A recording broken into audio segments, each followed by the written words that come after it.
What's up, YouTube? It's your boy AP, and today I'm sharing my TELESORC Spark build guide, the latest iteration in my Archmage Spark Stormweaver build series. I'm going to start this video off by going over the endgame priorities in terms of a build's development. I've noticed a lot of newer PoE content creators are pushing a narrative that suggests extreme amounts of DPS is the way to go when scaling up your character. I see these clickbait thumbnails such as 100 million Spark DPS, best build in the game, and I need to push back on this. I do not think it's very valuable to be able to kill a boss in a split second versus being able to kill a boss in 10 seconds, as long as the build is created in a way where you can safely kill the boss.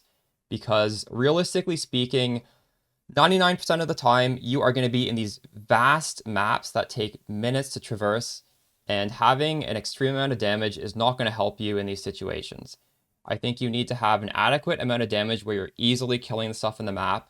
You also want to have an adequate amount of defenses so you're never dying. And after you have these two checkboxes fulfilled, you should probably be scaling your mobility.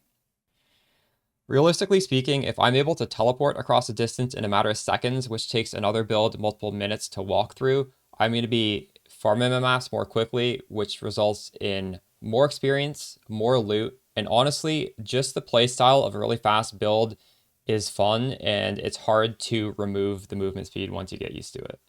The crux of the build is Temporalis body armor, which reduces our blink cooldown to 0.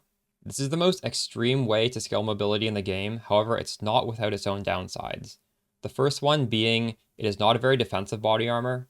We get roughly 250 energy shield, which is quite low when compared to the 1000 plus energy shield with a high int roll that you can get on a rare alternative.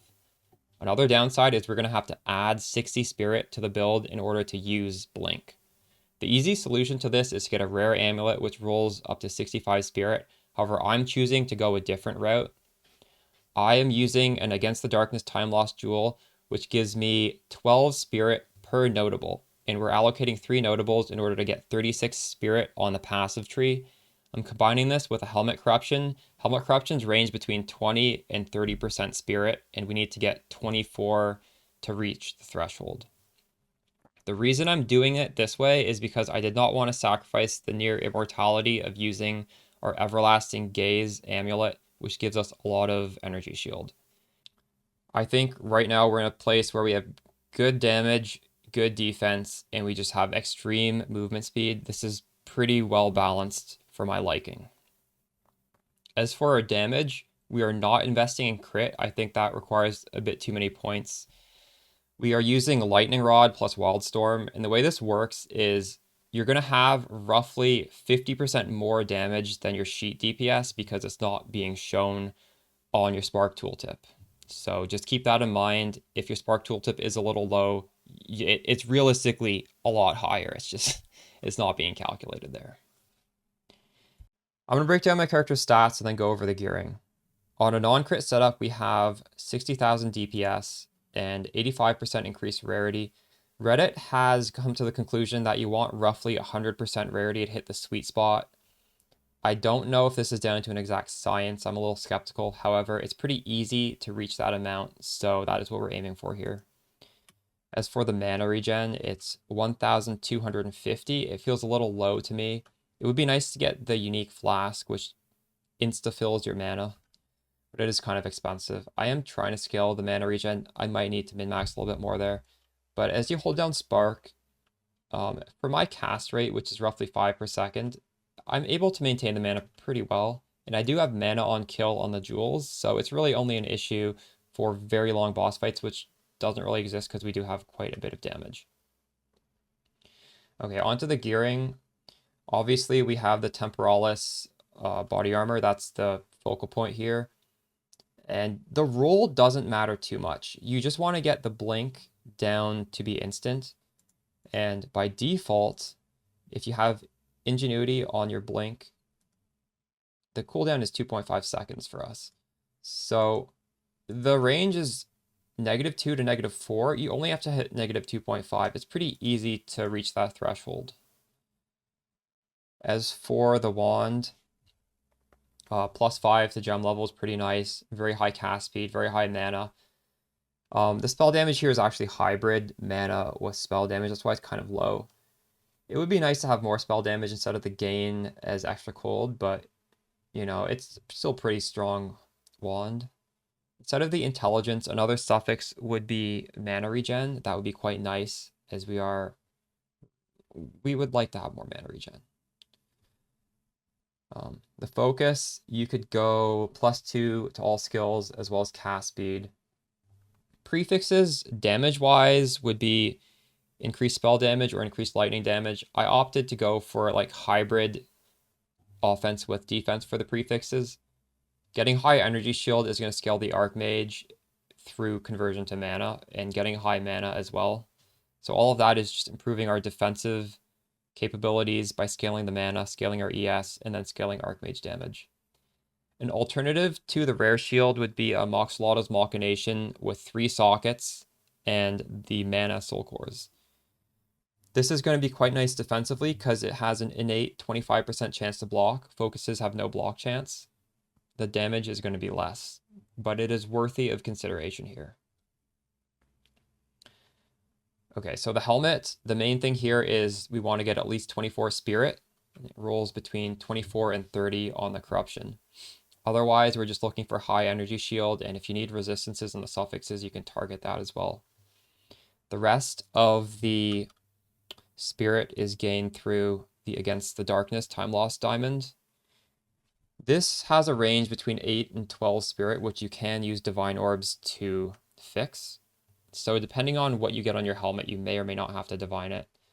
And we need to take these 3 notables. Each notable gives us the spirit.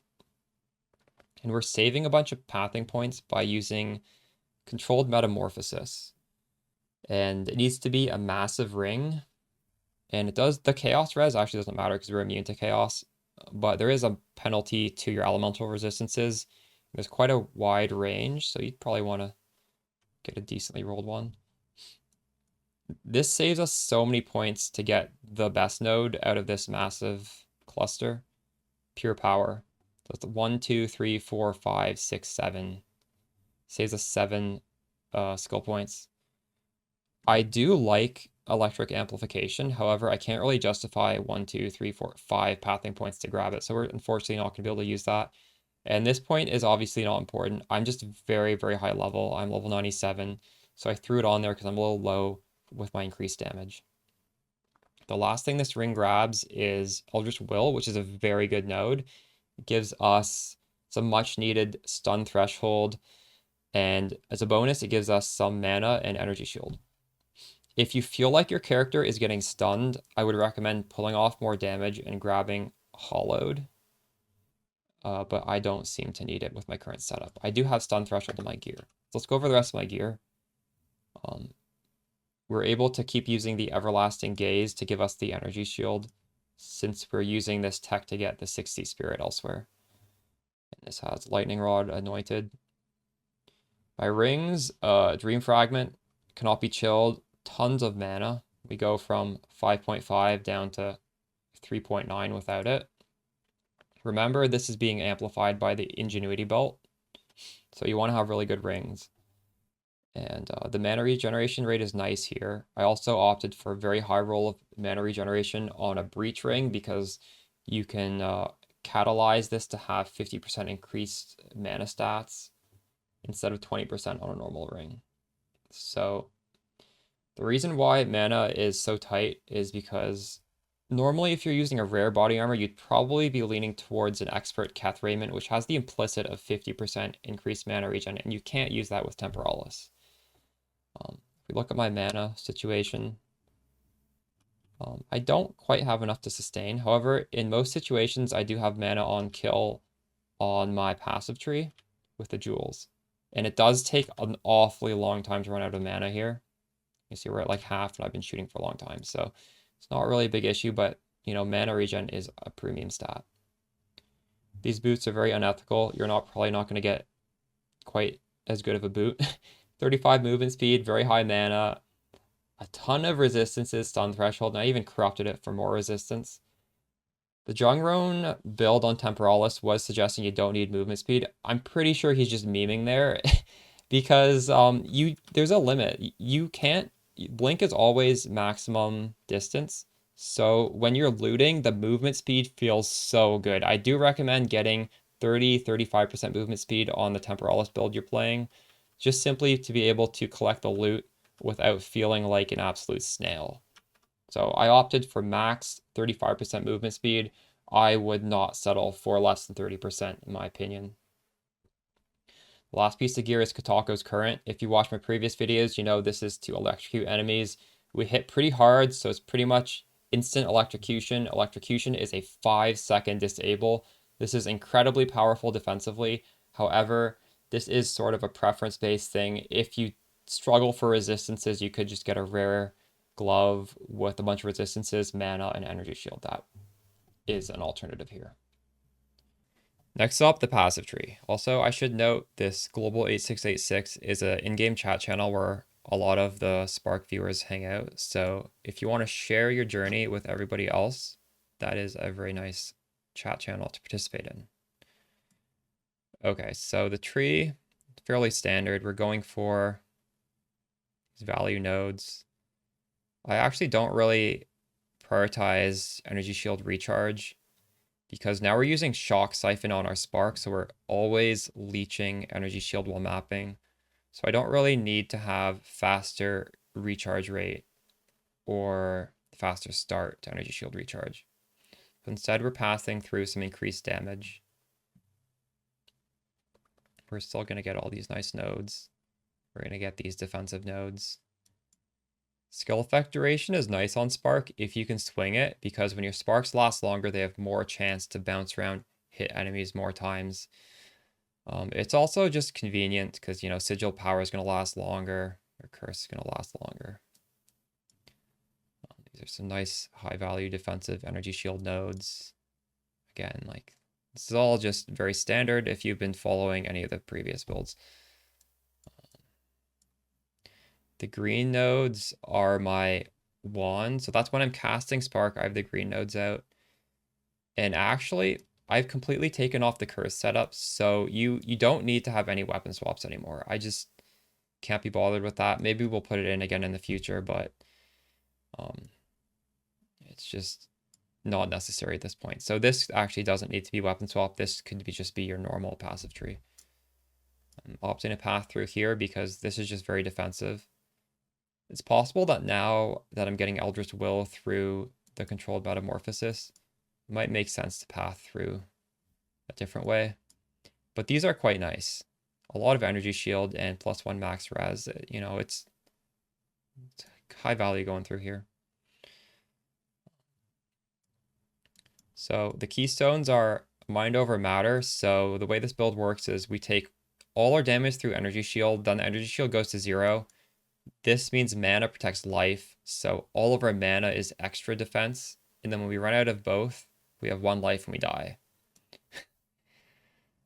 Eldritch Battery, this is giving us a lot of damage because we scale Energy Shield on our character, which is then converted to mana and converted back to Energy Shield with the amulet. Chaos Inoculation lowers the life to 1, and this is fine because it gives us immunity to bleed, immunity to poison. We're not scaling life anyway, so life would be low regardless. We're opting to run all the way down to Wildstorm. It's not too bad. Intelligence points are whatever. They're giving us a little bit of mana. We get a Jewel Socket, that's very high value. And these increased lightning damage nodes are actually good. So Wildstorm paired with Lightning Rod is a massive DPS increase. However, you do need to be non-crit for that to work. For the Ascendancies, going all the way down to Force of Will, Strike Twice, and Scouring Winds. As for the jewels, I don't really want to hover over all of them because then you guys are going to fixate on exactly what I'm doing, and my jewels aren't even that great. So I'm just going to link in the description a deep dive on Spark jewels, which is applicable. It's exactly what you'd want for this build. Just keep in mind, I'm not really scaling. Well, currently I have a bit of it because it's like legacy gear, but I don't really want to scale the energy shield recharge anymore. I'm moving more towards like magnitude of shock or just more of the standard scalers like cast speed, increased damage, that sort of stuff. So watch the video for the jewels. One thing I would like to say is we're going for 100% chance to have one chain. And I think ideally you want to have 1 or 2 jewels that have 20% pierce. So 40% chance to pierce with one chain is going to feel extremely good. You don't need any more pierce than that. And the only way you're going to get pierce is potentially through the rare jewels. Okay, we're going to wrap things up with the skill links. So Sigil of Power, magnified effect to make it much bigger. Energy shield, energy barrier, persistence. The spark links. Arcane tempo, acceleration, inspiration, controlled destruction. This prevents you from critting since we're lightning rod plus wild storm. We do not want to crit. And the last one I'm using is shock siphon. This recovers 4% of energy shield when you kill an enemy with your spark that's shocked. Everything's going to be shocked. We have very high damage, so very high ability to shock. This just keeps this filled up, and it means we don't need to scale the recharge rate. Archmage, I have level 20 Archmage with Lightning Mastery buffing it to 21 to get to the next breakpoint. Make sure you quality these 2 gems as well.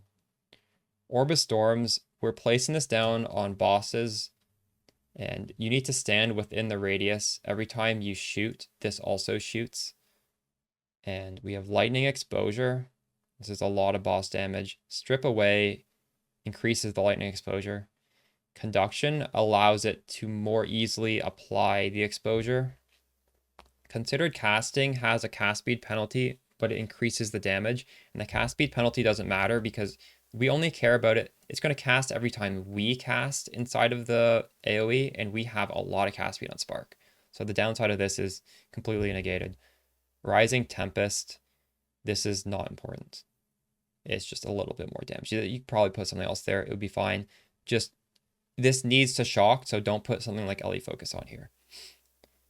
Conductivity, this is our curse. Heightened Curse, Focus Curse, Hex Bloom. Hex Bloom allows this to be very useful in stuff like Simulacrum or just very dense breaches, because when you curse an enemy and you kill it, the curse spreads. So you don't need to be consistently cursing enemies, just do it like once in a while. Flame Wall has Fire Mastery because scaling the level of Flame Wall helps to... oh, there's only level 18 on there. I could probably level this up to at least 19. The higher the level, the higher the base damage. Flame Wall actually does quite a bit of damage. Right now, it's giving me 70 to 100 added damage. So this added damage is the first thing that gets multiplied by every other scaler in the game. So to put this in perspective, this is like, what, it's like around 85, something like that. Spark has around 230. But now Spark is doing, well, it's 60,000 tooltip multiplied by a lot more because there's so much stuff hidden. So just imagine how much this 80 is if this is 250. This is not too much less than the Spark. It's maybe like 1/3, 1/4. It's nice to have this. Fire Mastery, Spell Cascade, Fortress. Blink with Ingenuity. Mana Tempest with Premeditation, Murderous Intent. For Mana Tempest, you probably don't want to stand it in too long. Just get in there. It's also an instant cull, so if the enemy's low, then you can press it. So I do have a cast on shock setup. I don't think this is usable right now unless I had the unique flask that instantly restores your mana, because we shock so much that when you're fighting a boss with cast on shock, this just shotguns like many times per second, deletes all of our mana. I've been told actually Concentrated Effect is bugged and not working, but right now we have LE Focus, Impetus, Energy Retention. These might actually be sort of griefing because it shoots so much. Maybe we need to take these off and put in more damage nodes so we're not burning through the mana. Because right now, this, if it's level 19 right now, I think it eats up 700 mana. If you use a level 15, it's like 500. At some point, since Blink is not useful for bossing, if we solve the mana situation on a cast on Shock, it is a lot of extra damage for bosses, but it's just such a ridiculous mana drain. I'm just going to mention this as like a possibility. Uh, it's not something I'm really using for bosses though. We need to tinker around a little bit more to make that work. Yeah, and that's the whole setup here. All right, hope you enjoyed the video. Thanks for staying to the end, and we'll be putting together a Mobalytics link with the Passage Tree skill gems. You'll find that in the video description when it's done. I should be live on Twitch as this uploads, playing the build, so you can come say hi to me there. Yeah, take care. Peace.